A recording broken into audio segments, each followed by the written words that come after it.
Harry Potter and the Philosopher's Stone. Chapter 4. The Keeper of the Keys. A dark and stormy night.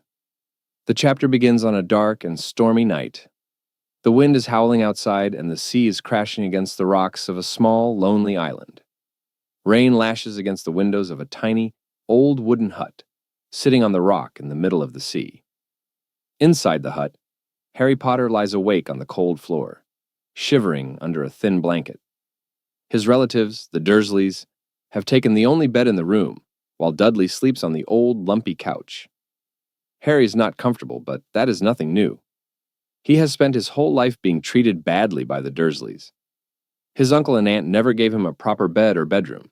He had always lived in the cupboard under the stairs until just a few days ago. But tonight is different. Tonight, at the stroke of midnight, he will turn 11 years old. Harry glances at Dudley's old, broken wristwatch. The hands are difficult to read, but he can tell that it is almost 12 o'clock. In just a few seconds, he will have his birthday, though he knows no one will celebrate it. Still, as the final seconds pass, he whispers softly to himself, "Happy birthday, Harry." Just as the words leave his lips, boom! A massive thud echoes through the hut, shaking the walls. Harry jumps in shock. Dudley wakes up with a scream, and Aunt Petunia lets out a frightened gasp. Uncle Vernon grabs a rusty rifle that he had brought with him to the hut, holding it in shaky hands. There's another loud bang on the door. Boom! This time, the door shakes so violently that the hinges groan. It sounds as if someone or something very large is outside, trying to get in. Then, with a final, powerful blow, the door bursts open with a deafening crash. The giant at the door. A huge figure stands in the doorway, silhouetted against the stormy night. He is at least 8 feet tall, with broad shoulders and long, tangled hair. His thick beard covers most of his face, but his twinkling black eyes are warm and friendly. He is wearing a massive overcoat, which looks like it has been patched together from different pieces of fabric and animal fur. This giant of a man steps inside the hut, shaking off the rain. He glances around and then spots Harry. A big smile spreads across his face. "Harry! Happy birthday!" Before Harry can respond, the enormous man reaches into his overcoat pocket and pulls out a slightly squashed homemade birthday cake. The words, "Happy Birthday, Harry," are written on it in pink icing. Harry stares at the cake, then looks up at the man in confusion. Uncle Vernon finally finds his voice and shouts, "I demand you leave at once. You are breaking and entering." The huge man ignores Vernon completely. Instead, he walks over to the couch and sits down, making it groan under his weight. Then, he introduces himself. Rubeus Hagrid, keeper of keys and grounds at Hogwarts. Harry blinks. "Sorry, but who are you?" Hagrid looks shocked and a little hurt. "Blimey, Harry. I should have known they wouldn't tell you nothing." Harry's even more confused now. Tell him what? Hagrid turns his gaze to the Dursleys, his expression growing dark. "You mean, you never told him? Never told him what he is?" Harry, completely lost, asks, "Told me what?" Hagrid sighs, looking at Harry with a mixture of sympathy and frustration. Then, he finally says the words that will change Harry's life forever. "Harry, you're a wizard." The truth about Harry's parents. Harry feels as if the world has stopped. A wizard? It sounds impossible. Hagrid sees the confusion on Harry's face and begins to explain. Harry's parents, Lily and James Potter, were a powerful witch and wizard. They did not die in a car crash, as the Dursleys told him. They were murdered by the most feared dark wizard of all time, Lord Voldemort. Voldemort tried to kill baby Harry too, but somehow the spell didn't work on him. Instead, Voldemort's power was destroyed, and he disappeared.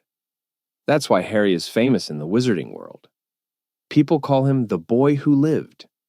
Harry is completely overwhelmed. He has spent his entire life thinking he was just an ordinary boy, a boy who was unwanted and unloved. Now, he learns that he is famous, that he is part of a magical world he never even knew existed. Uncle Vernon, furious, shouts at Hagrid, "Stop filling his head with nonsense. We swore we'd put an end to this rubbish." Hagrid turns red with rage. "Nonsense? You knew all along, didn't you? You knew Harry was special and you hid it from him." Vernon growls. At Uncle Vernon's words. "We were never going to let him become a freak like his parents." Hagrid's face turns deep red with fury. His huge hands clench into fists, and his twinkling black eyes darken with anger.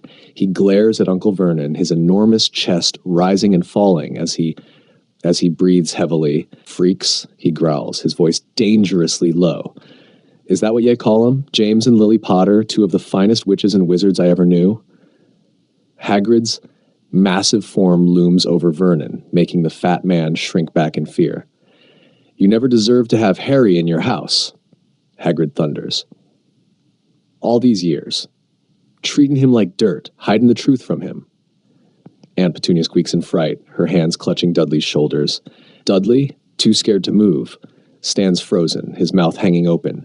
He has never seen anyone talk to Uncle Vernon like that before. "Well, I've had enough," Hagrid bellows. He suddenly reaches into his thick, fur-lined overcoat and pulls out his pink umbrella.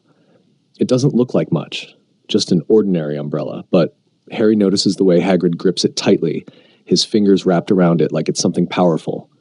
Hagrid turns his eyes on Dudley. "And you," he growls. "You've had everything handed to ye on a silver plate while Harry got nothing." Dudley lets out a frightened whimper. He scrambles backward, his pudgy hands waving frantically. "Mum! Dad!" Dudley stammers, his voice high-pitched. Hagrid raises the umbrella. Zap! A bright flash of golden light erupts from the tip. There is a loud crack, and the smell of burning fabric fills the room. Dudley lets out a high-pitched scream. His eyes widen in horror as he clutches his bottom, where a small curly pig's tail has sprouted. For a moment, there is complete silence. Then, Dudley lets out an ear-piercing shriek. He jumps into the air, knocking over a rickety old chair, and runs around the hut, flailing his arms. Aunt Petunia gasps and grabs her son, like trying to examine the tail. "Duddykins! My poor Duddykins!" she wails. "Vernon, do something!" Uncle Vernon, shaking with rage, stares at Hagrid. You freak." But Hagrid simply grins, his anger cooling down as he watches Dudley squeal and hide behind his mother. He chuckles. "That's what you get for being a spoiled little git." Then he turns back to Harry as if nothing unusual just happened. The Hogwarts letter. Now ere we are. Hagrid reaches into his coat one more time and pulls out a slightly crumpled envelope with a red wax seal on the back. Harry's heart pounds in his chest as he takes the letter with shaking hands. He carefully opens the envelope and pulls out a thick, cream-colored piece of parchment. He begins to read, Hogwarts School of Witchcraft and Wizardry. Headmaster, Albus Dumbledore, Order of Merlin, First Class, Grand Sork, Chef Warlock, Supreme Mugwump, International Confed of Wizards. Dear Mr. Potter, we are pleased to inform you that you have been accepted at Hogwarts School of Witchcraft and Wizardry. Please find enclosed a list of all necessary books and equipment. Term begins on September 1st. We await your owl by no later than July 31st. Yours sincerely, Deputy Headmistress. Harry stares at the letter in disbelief. He reads it again and again and again.